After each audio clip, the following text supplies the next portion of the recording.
Buenos días, jóvenes. Vamos a iniciar el cuarto módulo del curso de Termodinámica 1, que lleva como título Primera ley de la termodinámica en sistemas abiertos o análisis de sistemas abiertos.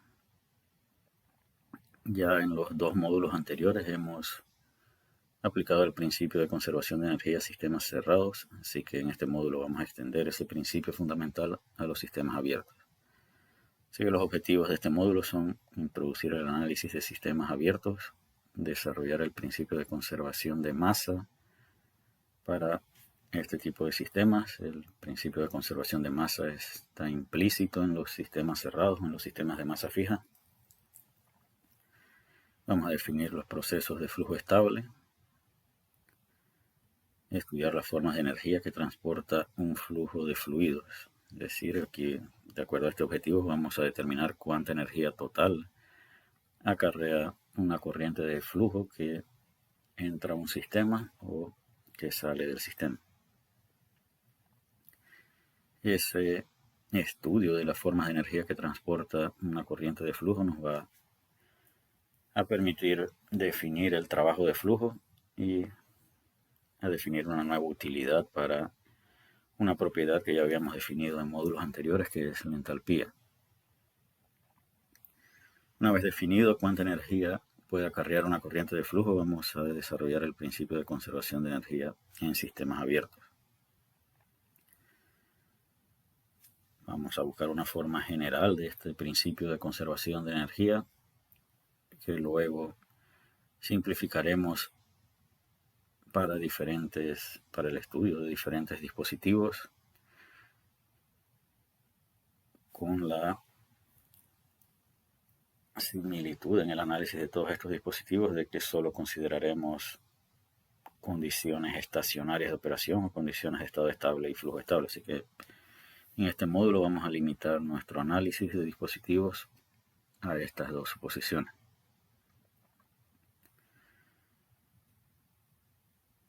Que vamos a aplicar a diferentes dispositivos, como lo indica acá nuestro último objetivo, que señala que vamos a estudiar los procesos de estado estable y flujo estable en diferentes tipos de dispositivos abiertos.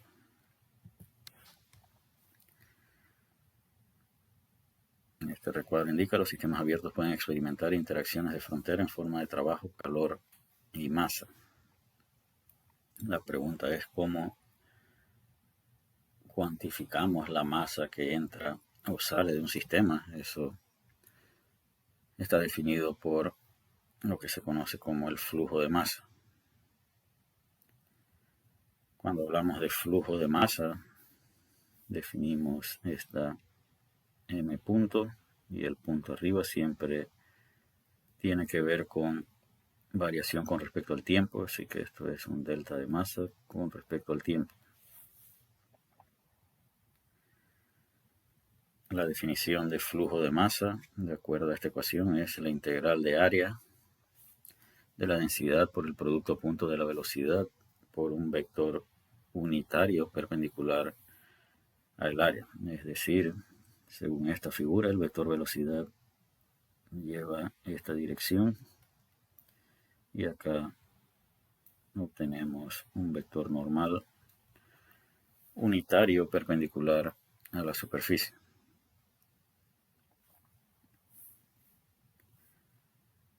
El producto punto de ese vector unitario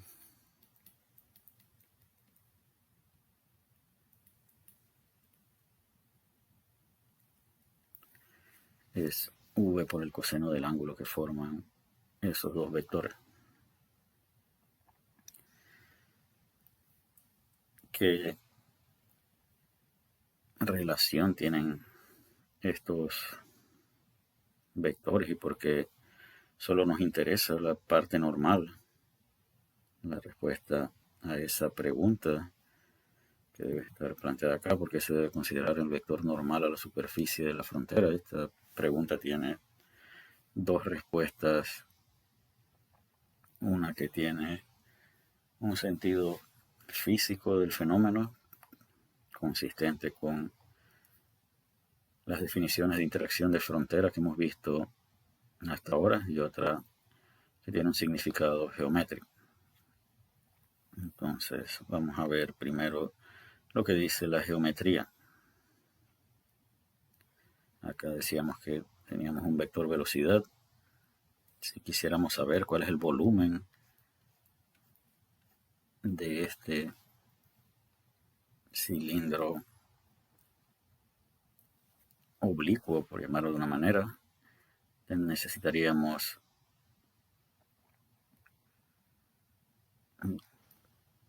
vamos a ver si fuera un cilindro como muestra esto, pi r cuadrado representaría lo que acá llamamos el diferencial de área. Así que el diferencial de área multiplicado por una longitud nos daría como resultado un diferencial de volumen. El diferencial de volumen es igual a el diferencial de área por una longitud. Y esta longitud es la altura de este cilindro. Y si esto formara un ángulo, como lo hemos establecido previamente,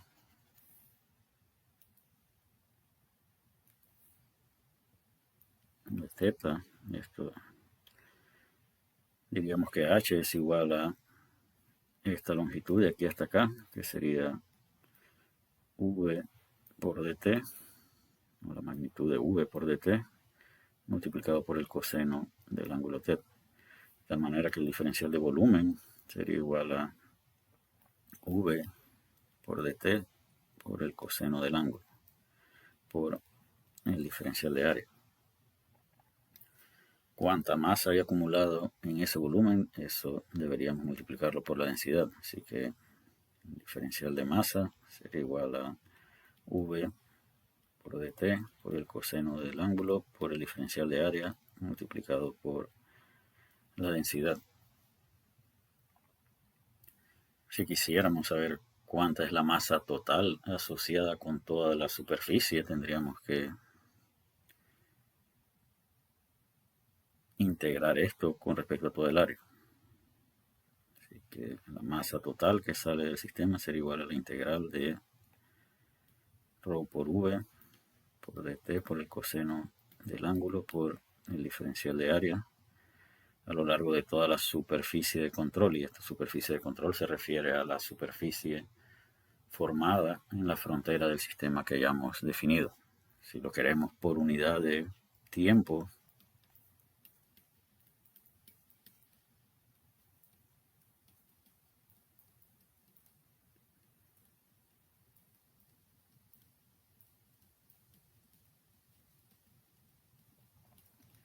y este término de magnitud del vector velocidad por el coseno del ángulo es el equivalente al producto punto de vector velocidad y el vector normal perpendicular a la superficie. Así que de ahí nuestra definición de flujo de masa.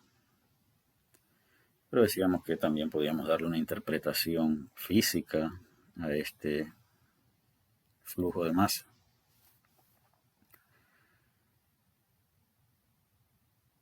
En todas nuestras discusiones con respecto a las interacciones de frontera hemos dicho que para que una interacción de frontera sea considerada debe atravesar las fronteras del sistema.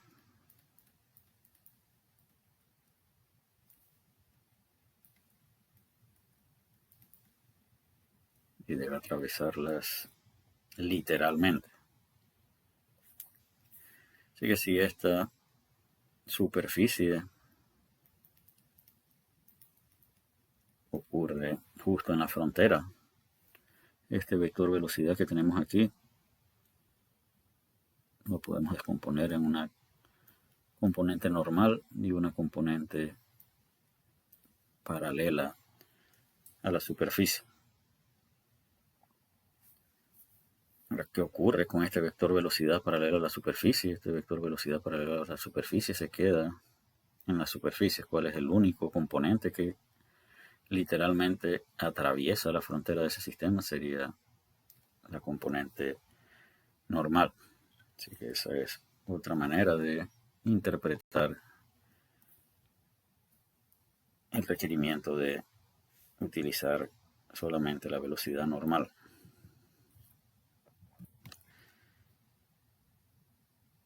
En termodinámica, los dispositivos que vamos a analizar usualmente tienen entradas discretas y salidas discretas de masa. ¿Eso qué significa? Que si tomamos acá y definimos un sistema de aquí a aquí, la velocidad es diferente de cero, y de aquí a aquí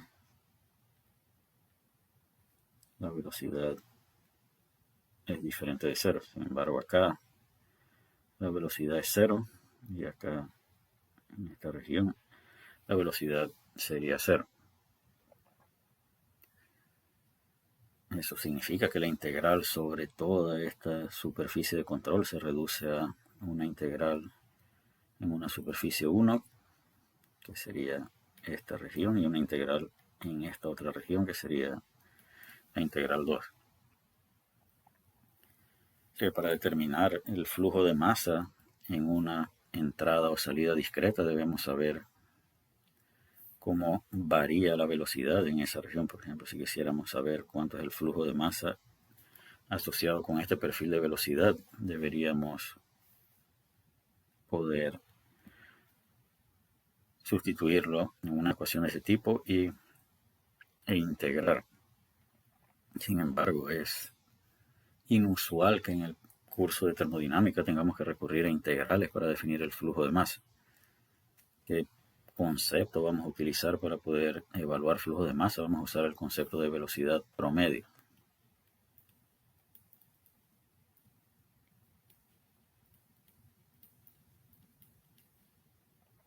Si le llamamos a esto la región 1, el flujo de masa en 1 va a ser igual a la integral de ρ.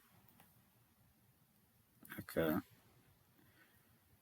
el vector velocidad y el vector normal a la superficie forman un ángulo de 180 grados. Coseno de 180 grados es menos 1. Por lo pronto vamos a dejarlo como menos 1 por la velocidad, que la vamos a llamar U, por el diferencial de área, así que, o QR para usar la nomenclatura que indica la figura.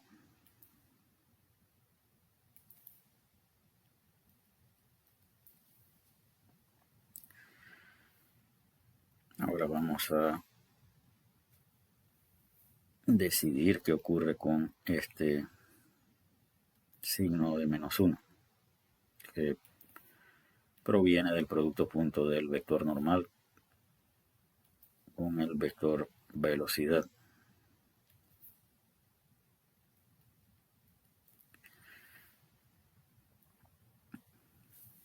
Esta integral debe ser continua a través de toda la superficie, así que vamos a regresar.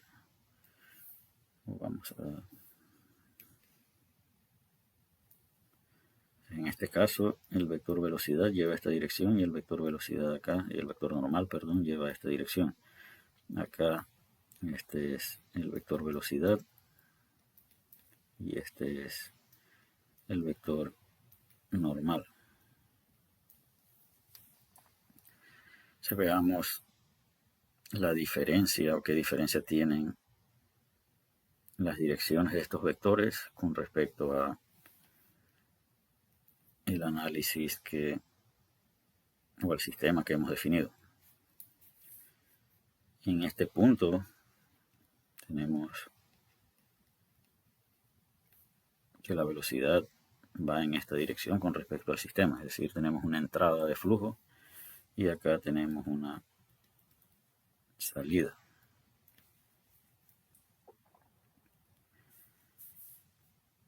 Decíamos que en este punto el vector velocidad y el vector normal formaban un ángulo de 180 grados que hacía que esto fuera menos 1. En el siguiente extremo o en el otro punto que hemos denominado salida, el ángulo que forman estos dos vectores es 0, por lo tanto, en ese punto, si ya definimos un flujo de masa en 2, sería igual a la integral de ρ por 1 por V de R por dA. Así que estrictamente de la manera que hemos definido esta ecuación, esto es un flujo de masa de salida. Como podemos observar en las salidas, el vector normal y el vector velocidad forman un ángulo menor a 90 grados y en las entradas el vector velocidad y el vector normal forman un ángulo mayor a 90 grados donde el coseno es negativo. Así que esta definición de la manera que está planteado representa un flujo de masa de salida, y cuando tenemos un flujo de masa de salida negativo quiere decir que tenemos un flujo de masa de entrada, así que no tenemos que preocuparnos tanto por los cosenos del ángulo, pero sí debemos preocuparnos por reconocer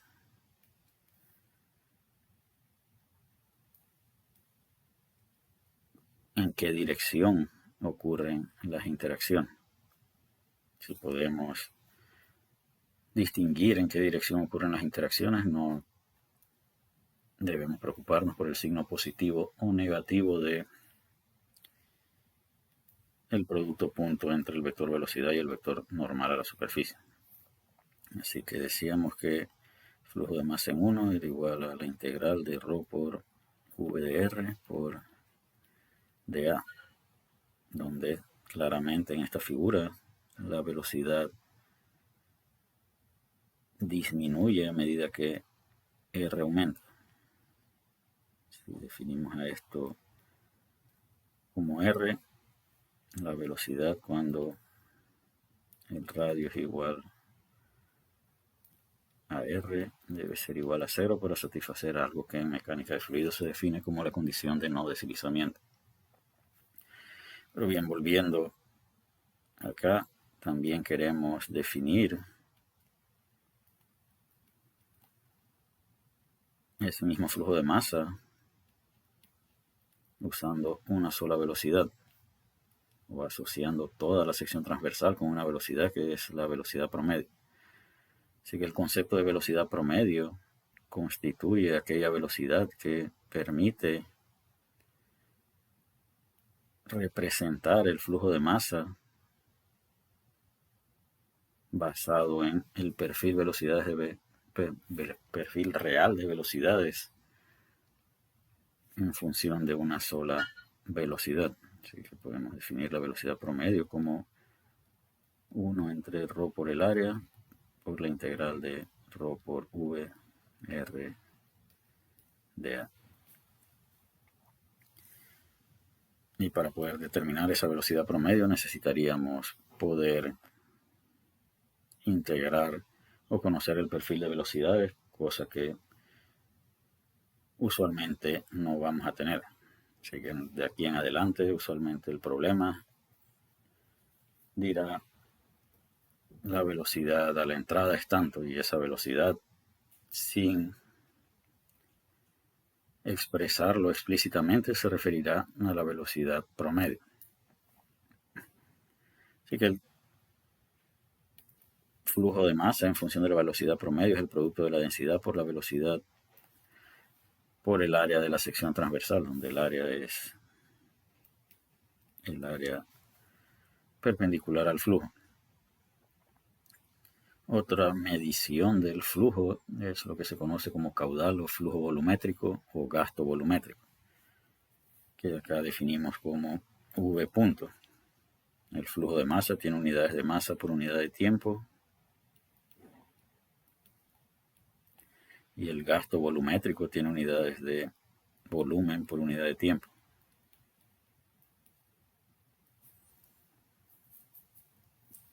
¿Cuál es la relación entre uno y el otro? La densidad. Es más usual en termodinámica definir flujos de masa.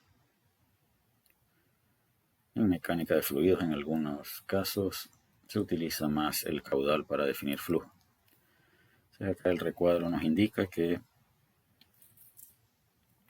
V es una velocidad promedio considerada uniforme a través de la sección del ducto. Es esta representación. Esto no existe en la práctica, lo que existe en la práctica es algo como esto. Pero esto es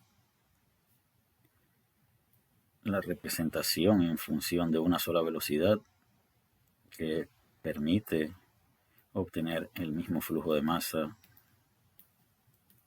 que se obtendría si consideráramos el perfil de velocidad. Sé que aquí está la manera en la que obtendríamos la velocidad promedio. Acá nosotros habíamos dicho que la velocidad promedio era igual a 1 entre ρ por el área por la integral de ρ por v de A.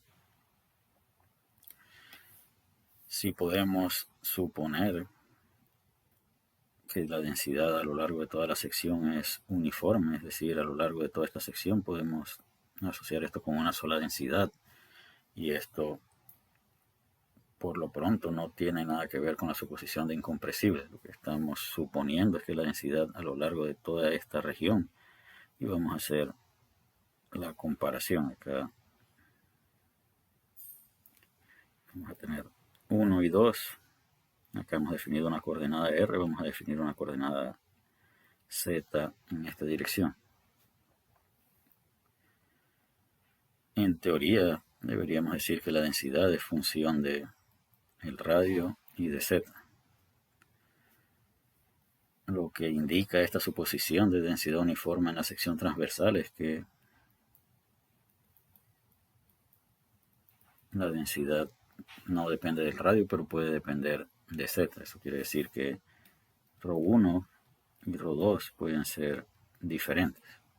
Si la situación fuera o involucrar un fluido incompresible, la densidad en cualquier lado debe ser igual. Ahora, la suposición que estamos haciendo es que la densidad no depende del radio, y si no depende del radio, esta integral se va a realizar únicamente con respecto a la sección transversal. Así que si la densidad no depende a lo largo de esa sección transversal, podemos sacarla de la integral y estas dos densidades se cancelarían y la velocidad promedio se reduciría simplemente a esta integral, que es lo que expresa esta expresión. Y repito, es inusual que tengamos que resolver integrales para obtener la velocidad promedio. Vamos a proceder ahora a establecer el principio de conservación de masa para los sistemas abiertos. No habíamos discutido el principio de conservación de masa hasta este punto, pues como mencionábamos al inicio de la clase, en el caso de los sistemas cerrados o sistemas de masa fija, el principio de conservación de masa está implícito. Si el sistema no puede interactuar en forma de masa con los alrededores, la masa acumulada dentro del sistema siempre debe ser la misma. Pero ahora vamos a contemplar la posibilidad que se muestra en esta figura, donde acá hay una ganancia de masa y acá hay una salida de masa, así que vamos a llamar esta masa de entrada y esta masa de salida, y esto es nuestro volumen de control o nuestra región de estudio, y acá tenemos una masa relacionada con el volumen de control.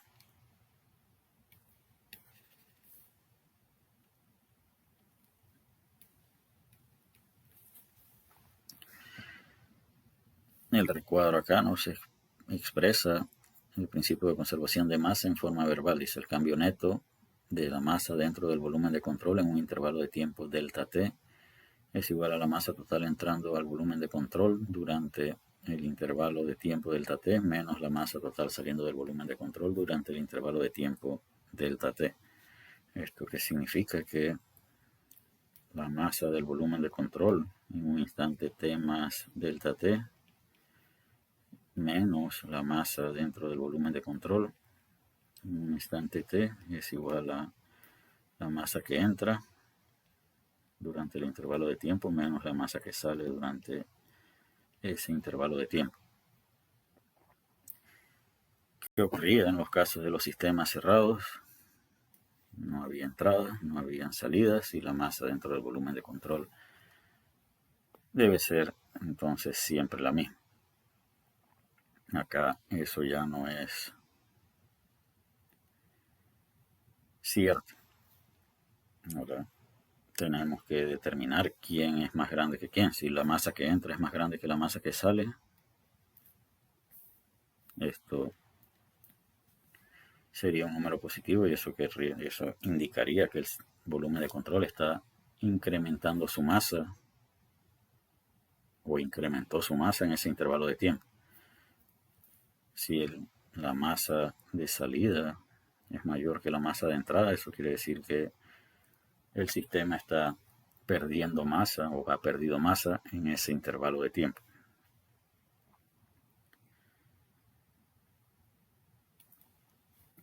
Así que aquí está nuevamente la ecuación de balance de masa en forma finita, así que esta es la masa del volumen de control en un intervalo de tiempo t más delta t menos la masa del volumen de control en un instante t. Así que este delta de la masa de volumen de control es esta diferencia de masa. En el análisis de sistemas abiertos es más común utilizar las formas de balance o de los principios fundamentales en forma de razón de cambio. Así que en forma de razón de cambio, acá tendríamos que dividir esto entre delta t y esto entre delta t y esto entre delta t y obtener un límite cuando delta t tiende a 0. Si hacemos eso, obtendríamos esta expresión que indica que la derivada de la masa con respecto al tiempo es igual a la diferencia entre el flujo de masa de entrada menos el flujo de masa de salida, y las ecuaciones tienen en el subíndice la expresión neto. Eso que significa que tenemos que sumar todas las entradas y restar todas las salidas. En esta figura solo hay una entrada y una salida, pero si acá hubiera una segunda entrada, entonces el flujo de masa neto a la entrada sería la suma de estos dos. ¿Qué diferencia hay entre estas dos ecuaciones? Esto ocurre entre t y t más delta t. Esto representa la historia de lo que le ocurrió al sistema a través de un intervalo de tiempo. Esta forma de balance de masa es instantáneo. Esto representa el comportamiento del volumen de control en un instante. Eso que significa que en un instante, si el flujo de masa de entrada es más grande que el flujo de masa de salida, el diferencial de la masa con respecto al tiempo es positivo. Eso quiere decir que está incrementando su masa. Si por el contrario el flujo de masa de salida fuese mayor que el flujo de masa de entrada, entonces el resultado de esta derivada sería un número negativo y diríamos que la masa está disminuyendo con respecto al tiempo. Si tuviéramos sistemas con múltiples entradas y múltiples salidas, decíamos que teníamos que contabilizar el flujo de masa de entrada neto y el flujo de masa de salida neto. Acá, flujo de masa de entrada y flujo de masa de salida, solo hay una entrada y una salida, así que solo hay que considerar una entrada. En el caso de acá tenemos una entrada y dos salidas. Esta sumatoria sería, acá diríamos que el diferencial de la masa con respecto al tiempo en el volumen de control sería igual al flujo de masa en 1 menos el flujo de masa en 2 menos el flujo de masa en 3, donde esto puede ser expresado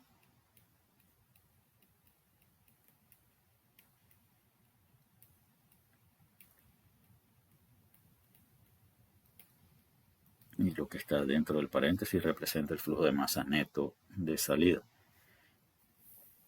Para el caso mostrado en esta figura tenemos una y dos entradas y dos salidas. Así que para este sistema diríamos que la derivada de la masa en el volumen de control con respecto al tiempo sería igual a m.1 más m.3. Eso representa el flujo de masa neto de entrada menos el flujo de masa en 2 más el flujo de masa en 4, que representa el flujo de masa neto de salida.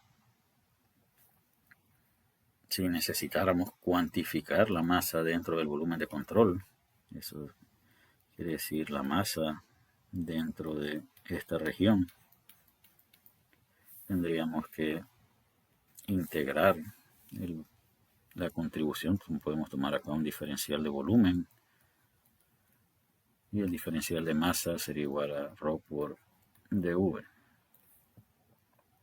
Pero ese diferencial de masa depende de la densidad en este punto. Si la densidad, vamos a llamar este el punto 1 y acá este el punto 2, acá también hay un diferencial de masa que depende de la densidad en otro punto. Así que tendríamos que saber cómo varía la densidad a lo largo de toda la región seleccionada para poder cuantificar la masa. Si la densidad fuese uniforme, entonces es sencillo, podríamos sacar esto de la integral y solamente nos quedaría ρ por V igual a la masa del volumen de control, pero este es un caso muy particular en el que podemos suponer que la densidad no varía dentro del volumen de control. En los procesos de flujo estable o procesos estacionarios,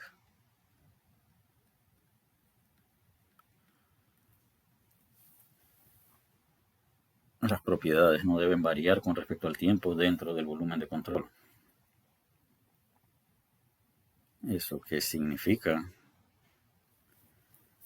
Que si las propiedades no pueden variar con respecto al tiempo, acá si este es un punto 1 y este es un punto 2, cualquier propiedad que yo mida en el punto 1 debe medir lo mismo en cualquier tiempo. Y cualquier propiedad que yo mida en el punto 2 debe medir lo mismo en cualquier instante. No estoy diciendo que las propiedades en 1 son iguales a las de 2, simplemente estamos señalando que a lo largo del tiempo aquí siempre debo medir la misma propiedad. Así que si la densidad en 1 es la misma en cualquier instante y la densidad de 2 también es la misma en cualquier instante, la integral de ρ por dV, que representa la masa del volumen de control, solo puede tener el mismo valor a lo largo de su historia en el tiempo.